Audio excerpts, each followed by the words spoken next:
Le projet IRIS est financé par l'Union européenne. Il va permettre à la métropole de poursuivre la mise en place de solutions innovantes et durables au niveau énergétique et environnemental. Derrière ce projet, c'est tout un quartier à l'ouest de Nice qui est en train de se développer, partant de la zone de l'aéroport international Nice-Côte d'Azur et se prolongeant tout le long de la vallée du Var. Nous participons à ce projet IRIS au titre du plan climat-énergie territorial de la métropole et de la politique Smart City de la métropole Nice-Côte d'Azur. Notre service énergie, en passant un contrat public avec la société Meridia Smart Energy, ambitionne en fait de porter et d'alimenter en énergie et d'optimiser la consommation énergétique du quartier Meridia. Du point de vue de la chaleur, de l'eau chaude sanitaire, de la climatisation et également de l'électricité dans le cadre d'un contrat de long terme avec cette société qui, dans le cadre du projet IRIS, porte des actions d'optimisation de la consommation de l'électricité, de la chaleur et du froid, mais également le pilotage de ce réseau d'énergie qui est déployé sur le quartier Meridia.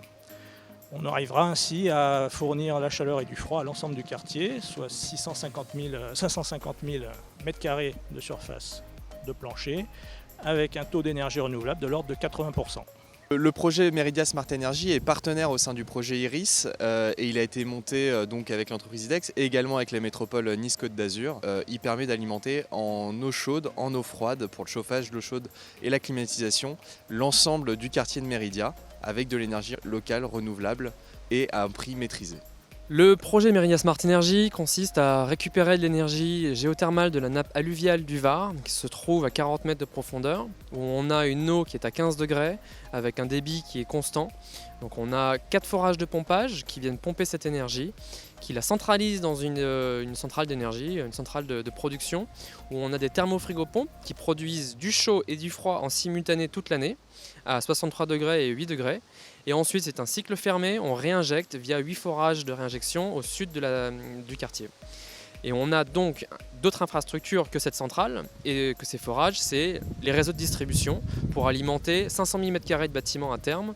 On aura 5 km de réseau à peu près pour distribuer l'énergie, donc sous forme de chaleur et sous forme de froid, et, à peu près une cinquantaine de bâtiments à terme.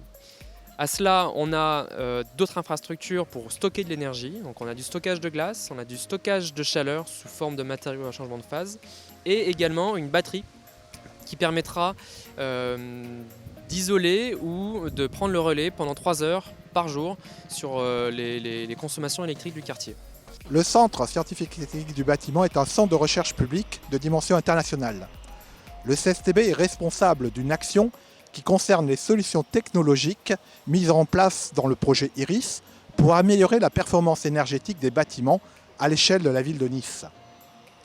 Ces solutions sont innovantes et nécessitent d'être testées en grandeur réelle sur des bâtiments neufs ou réhabilités. Le CSTB fait le lien entre les porteurs de solutions technologiques testées sur l'écosystème niçois et les autres villes du projet, qui sont elles aussi désireuses de tester l'efficacité énergétique de ces solutions dans leur propre contexte, qu'il soit politique, économique ou réglementaire. Notre rôle, finalement, est de faciliter la dissémination de ces solutions technologiques en Europe et de permettre aux usagers de ces bâtiments, qu'ils soient propriétaires ou locataires, de réduire leur facture énergétique. L'IMRED, Institut méditerranéen des risques environnement et développement durable, donc institut d'innovation de l'Université Côte d'Azur. Donc notre rapport sur le projet IRIS, c'est d'apporter déjà un bâtiment tout juste extraordinaire qui développe beaucoup d'énergie renouvelable avec des panneaux solaires, avec une éolienne d'axe verticale et puis tout un ensemble de moyens de stockage innovants, donc des batteries neuves, des batteries de seconde vie de véhicules électriques et même du stockage inertiel. Nous avons aussi un certain nombre de bornes de recharge intelligente. Donc avec tout ça, nous faisons la gestion d'énergie de notre bâtiment de façon à apporter une efficacité énergétique et optimiser la consommation à partir des ENR. Voilà, ça c'est le point de départ. Et le deuxième point qui est important, c'est de pouvoir partager avec nos voisins, donc dans ce qu'on appelle des communautés d'énergie. Donc ça c'est le futur. On est en train de faire tous les algorithmes et tous les cas d'usage qui vont permettre de regarder comment demain nos bâtiments pourront s'interfacer et faire que le week-end, quand notre bâtiment tertiaire n'est pas utilisé, ceux qui logent à côté puissent utiliser l'énergie qui a été stockée par exemple. Dans les projets, le EDF se concentre sur la notion de réseau électrique intelligent et la mise en place d'un pilote énergétique local qui se concentre sur deux cas d'études principales. Le premier, du PV connecté avec des stockages par batterie, et le deuxième, sur la recharge des véhicules électriques. Pour le premier cas, nous travaillons avec nos partenaires IMRED et NextCity et nous avons mis en place depuis plus d'un an un système de management d'énergie, donc un système capable d'arbitrer à tout moment, donc en temps réel, sur la meilleure façon d'utiliser l'énergie PV produite et donc d'arbitrer s'il fallait la stocker ou pas. Pour le deuxième cas, pour la recharge de véhicules électriques, nous travaillons avec la métropole de Nice sur 2 sites dans lesquels nous avons mis en place des bornes pilotables et donc nous avons la possibilité de moduler la recharge. Déjà ça pour de l'optimisation tarifaire, mais aussi pour, dans ces cas comme l'autre, pour absorber de l'énergie PV produite localement, mais aussi grâce à la mise en place des bornes de recharge dites bidirectionnelles, aussi décharger l'énergie dans ces batteries et donc là aussi comme sur les bâtiments pouvoir le faire participer au marché des gros d'électricité via de la flexibilité. Donc nous testons dans le cadre du projet IRIS ces cas d'études très précis d'un point de vue non seulement technique mais aussi économique et donc pouvoir évaluer à la fin du projet la possibilité de répliquer ces solutions ailleurs en France ou en Europe. Notre rôle dans le projet IRIS, il est à 2 niveaux. Le premier, il est sur l'information et la sensibilisation de la qualité de l'air sur la ville de Nice.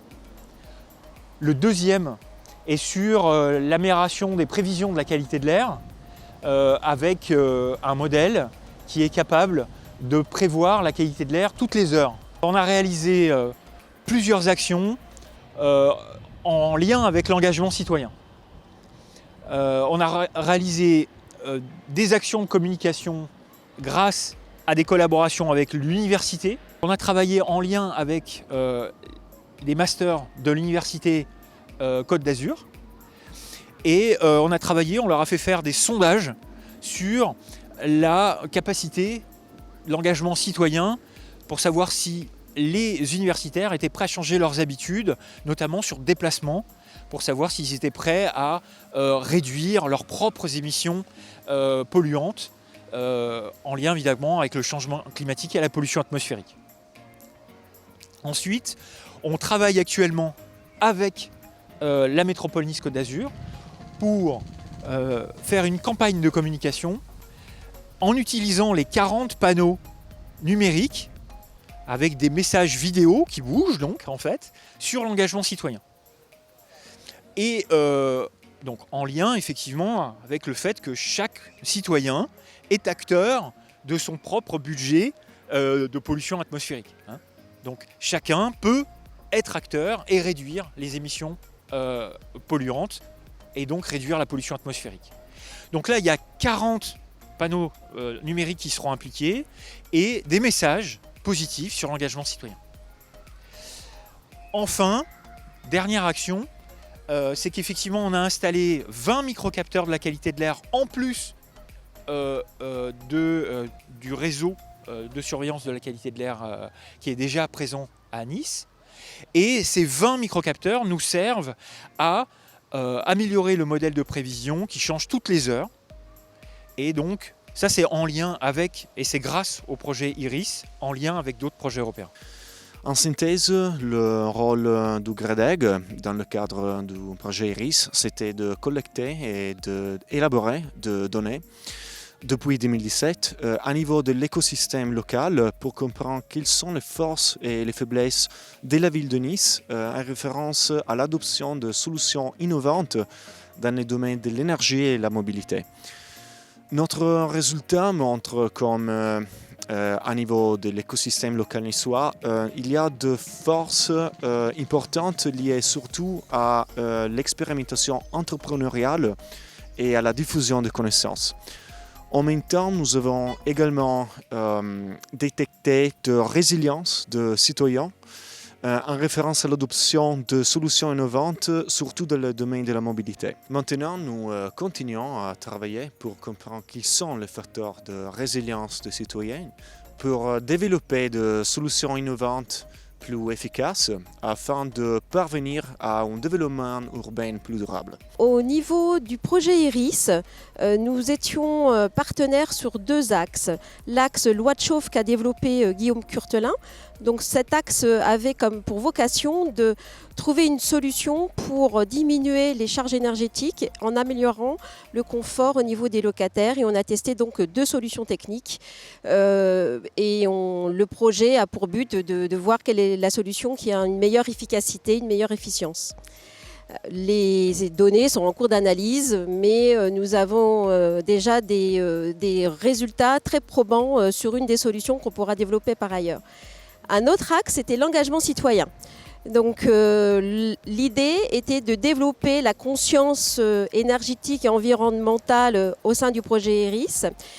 Bien entendu, avec le Covid, on a eu quelques difficultés à mettre des choses en place, mais on a quand même réussi à voir des résultats, notamment grâce à une association, Adam, très présente sur le quartier des Moulins, qui a permis de développer des actions auprès des jeunes et des familles en créant des ateliers, des visites. Et la dernière action a été la réalisation de flyers avec les adolescents du quartier via des enquêtes. Et ces flyers ont été distribués au sein des logements, de plus de 2400 logements. Donc nous sommes assez fiers de cette réalisation dans des temps un peu difficiles. Côte d'Azur Habitat est le premier bailleur du département 06. Nous avons à peu près 20 000 logements dans tout le département. Je suis ravi donc de participer au projet IRIS depuis l'origine du projet. Voilà, j'ai intégré l'équipe il y a maintenant 1 an et demi sur ce projet vertueux et en partenariat avec Engie Solutions dans le cadre en fait, de la loi de chauffe. L'expérimentation a été réalisée sur 2 tours, donc le quartier de Saint-Augustin, qui est un quartier qui est juste derrière moi, et en fait sur 2 tours, sur 2 années successives. Une première tour, il y a eu donc une régulation de chauffage collectif par façade, avec la pose donc, de sondes par étage. Et la deuxième tour, l'année d'après, une régulation de chauffage donc du coup par façade et par bâtiment et par orientation, également la pose de sondes dans tous les logements. En partie commune, nous avons donc modifié donc, tout ce qui était panoplie de chauffage au niveau des gaines palières. Les résultats actuellement donc, sont en cours d'analyse auprès d'Engie et un prochain rapport permettra en fait de confirmer la diminution de chauffage du système collectif avec un rapport et surtout un confort pour chaque logement.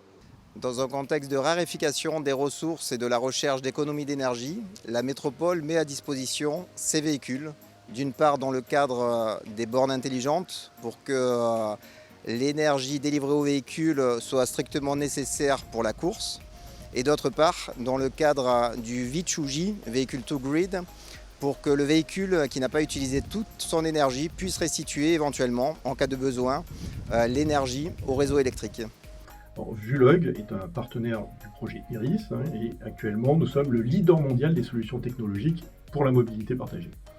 Nous proposons des technologies pour le partage de véhicules, la plateforme de gestion, de maintenance et de suivi, mais aussi les interfaces clients comme l'application mobile qui permet de localiser et de réserver un véhicule directement sur la voie publique.